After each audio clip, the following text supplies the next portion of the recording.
Bitcoin এখন খুব গুরুত্বপূর্ণ জায়গায় আছে। স্মার্ট মানি কনসেপ্ট অনুযায়ী মার্কেট আগে ডাউন ট্রেন্ড ছিল, কিন্তু এখন মার্কেট স্ট্রাকচার শিফট হয়েছে। $৬৫,০০০ থেকে স্ট্রং বুলিশ মুভ এসেছে। এর মানে স্মার্ট মানি অ্যাকিমুলেশন শুরু করেছে। এখন মার্কেটে দুইটা লিকুইডিটি জোন আছে, একটা $৭১,০০০ উপরে, আরেকটা $৬৯,০০০ নিচে। স্মার্ট মানি সাধারণত লিকুইডিটি হান্ট করে মুভ দেয়, তাই সম্ভাবনা আছে প্রাইস আগে ৭১কে সুইপ করবে, তারপর পুলব্যাক করে ৬৯কে জোনে আসতে পারে। এই ৬৯কে এরিয়া হচ্ছে স্ট্রং বুলিশ অর্ডার ব্লক।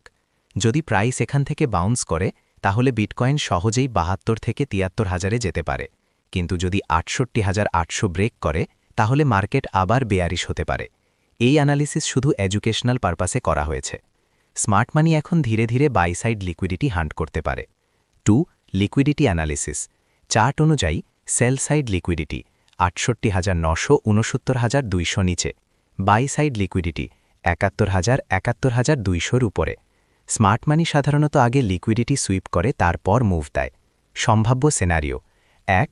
আগে ৭১কে লিকুইডিটি সুইপ। ২. তারপর পুলব্যাক টু ৬৯কে ৬৯.৫কে। ৩. তারপর আবার bullish continuation. 3. Order block, bullish order block zone ৬৮,০০০